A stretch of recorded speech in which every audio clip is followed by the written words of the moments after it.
Hello, cosmic souls. Today I wanted to go over forgiveness, and my energy is a little less with all the stuff going on with my grandma at the moment. She's essentially on her last week. I've mentioned this in some of my past videos that I had an abusive father growing up. My parents divorced. Leading up to divorce became very difficult, and then more abuse stuff happened.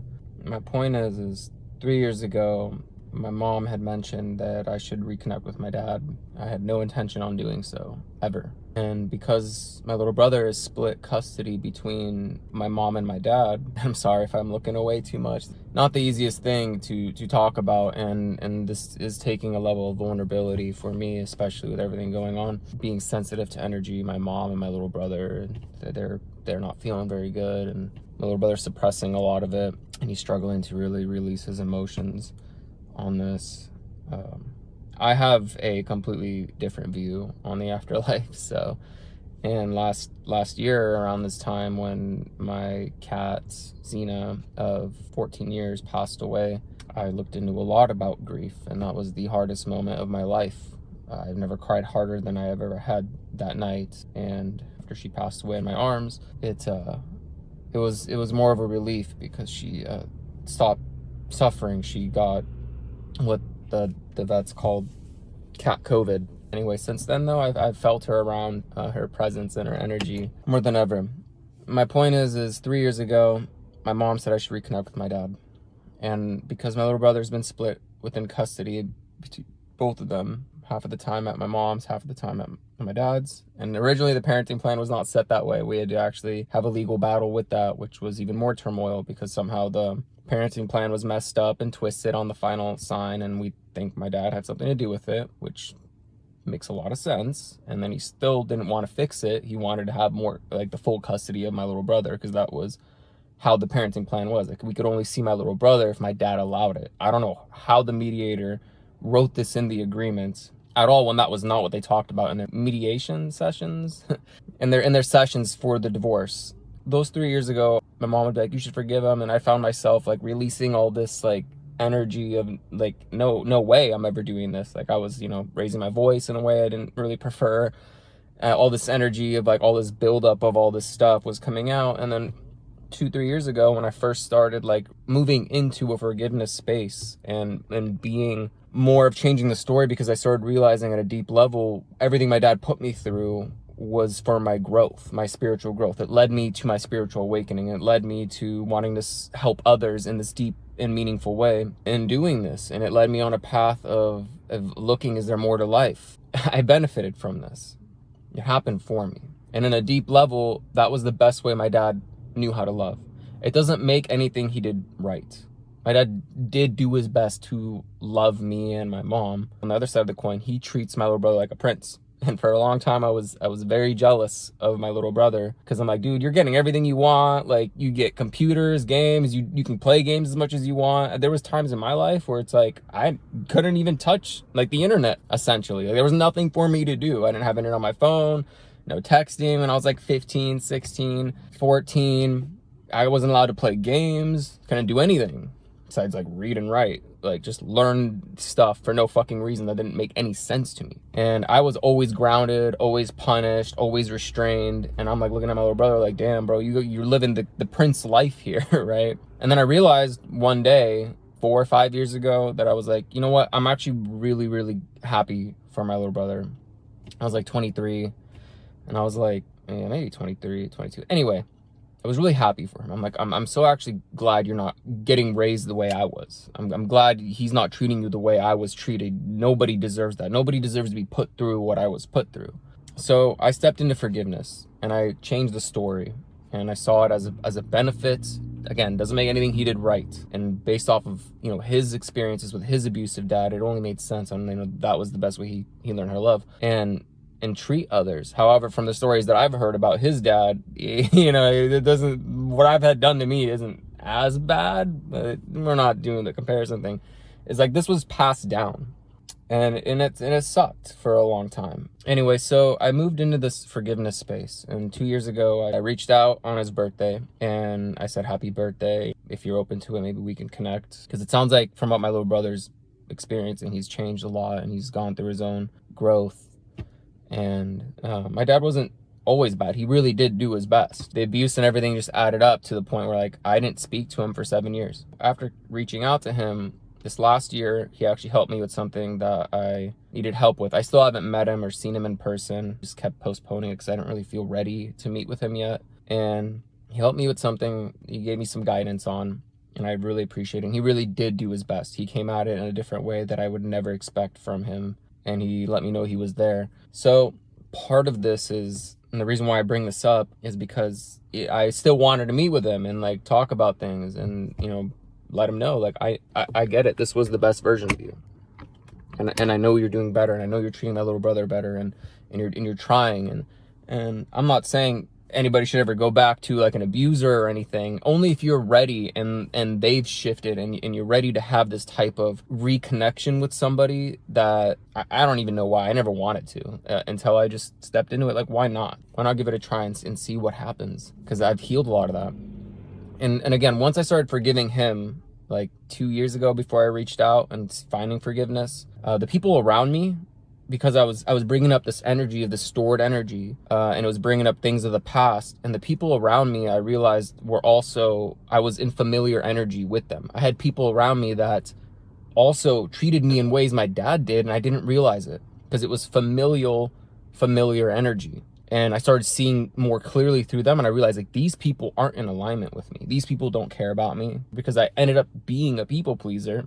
When I started setting boundaries, they were no longer benefiting from me. Because they weren't benefiting from me, everything I did was like a problem. If I said no to something, it was a problem, because they're not receiving the benefit of my energy anymore. And I started focusing on me. It's funny how I started forgiving him, and then all the people that weren't in alignment with me, that were familiar energy from my past that I thought was okay, also disappeared. I had a divine storm hit, and these people were taken away from my life. All the times I asked my spirit guides, please get rid of what no longer serves me, oh, it happened. And let me tell you, when they do it and you're asking for it, it hits like a divine storm. Everything's gonna feel like it's falling apart, and the reality is everything that was built on that shaky ground will fall apart. So you can build something from a foundation that is truly authentic to your soul.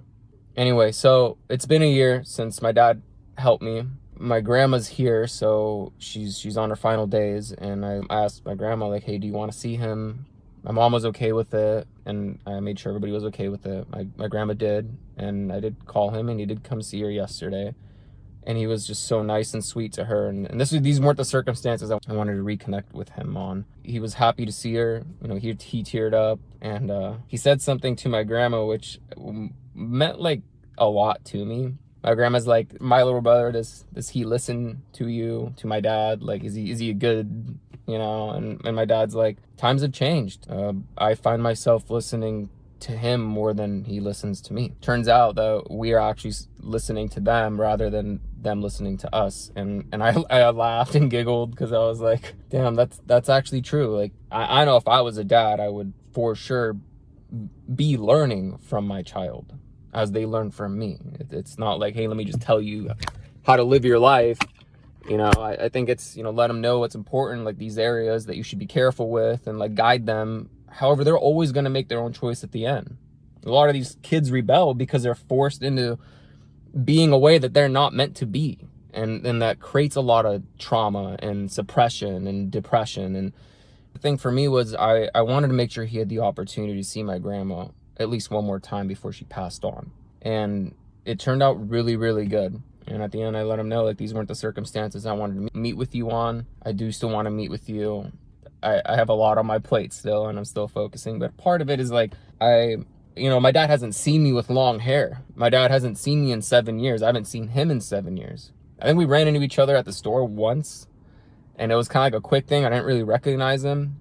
My point is, though, is like, his energy has changed, and he is way different, and I feel more than ready to actually meet with him. And part of it is, like, I wanted to make sure he had the opportunity, and I didn't want to take that away, because my grandma and him talked. They laughed, they shared, you know, heartfelt moments, And then hearing that thing about that he listens more to my little brother than my little brother listens to him was really touching. And he even, looked at my mom, and they didn't talk. He just told her it's going to be okay. And then he left. And then, I walked him out, and we had our mini conversation. However, with forgiveness, my point is forgiveness is mainly for you to let go of this past and this trauma and this story. All right, so I had to move and turn the AC on because my phone was overheating in the car. So anyway, forgive for yourself, to let go of the past trauma, to show gratitude for the experiences that you had that led you to this moment, the stepping stones who built you, and creating this catalyst for you to step into, one, your life's purpose, and find out the things that you do want and don't want in your life so you can become more wholesome. A lot of people get so caught up in the past and the traumas, and they just repeat it in their head over and over. And I found myself doing that a lot in my past. It keeps you stuck until you finally decide, like, I want to make this shift. And part of it is just realizing that the past is only a catalyst to allow you to realize the opportunity to be this version that you really want to be in your life. It's your responsibility, your ability to respond to the things that happen to you in life, not react to them, not woe is me, getting drunk, crying to people. It's okay to feel your feelings and express them and let them be and release them. That is part of the process. However, if you're not doing the work and you're not doing the shadow work and realizing, oh my gosh, there's a bunny. There's a bunny. Oh, he's so fat. Oh my goodness. Okay, well, I'm just gonna leave it alone. Don't let yourself get stuck. As long as you're focusing on creating this better life, and you're taking the next step and taking action to a better version of you, and you're choosing to be this better version each and every single day, brick by brick, if you keep stacking these bricks, eventually you'll build this wall of this foundation of who you really want to be. So release it. Release that it happened to you. Quit, that's victimizing. You want to become the victor. It's the hero's journey. It's from victim to victor. That's the hero's journey. And then you find a way to alchemize it to help others on your journey. That's why we're all in this together. We really are. So that is my message for today. Forgive, change the story, give it a new meaning. And forgive because it'll allow you to release this trauma and move towards your full expression of who you are. The shame and guilt, those things are part of you. That's part of your shadow. Those are the areas of you that you look at and you cringe. Congratulations, it means you're growing. That means you have grown. Now, keep being this grown version of you. And just remember, everybody is doing the best they possibly can at whatever level of consciousness that they're at. It doesn't mean whatever they did was right or makes it right. It means that it allows you to shift the story a little more, because it takes a lot for people to not act out of love. It takes a lot of trauma and suffering. And I watched, like I said, I mentioned I had a divine storm, and I watched people who were also hurting because I had attracted that type of tribe and vibration. And towards the end, I got to see from the stories they've told me, I watched them react to me in ways that they've been treated, and I watched it happen. It took me a while to forgive all that, because I had to realize at a deep level that's the best they knew, and they were just playing out this unconscious trauma from their past. You're always getting a reflection of what's active in your vibration, and then parts of it too is I had unconscious trauma in my vibration, and I saw parts of them that I'd seen the past version of my dad in them. And that's how I was treated. And I thought that was acceptable in my life. And when I made it no longer acceptable for me, it shifted. The universe ejected me out of this parallel reality into the one that I really want to be in. Okay? Much love, cosmic souls. Have a wonderful day. Love and light vibration out. Bye.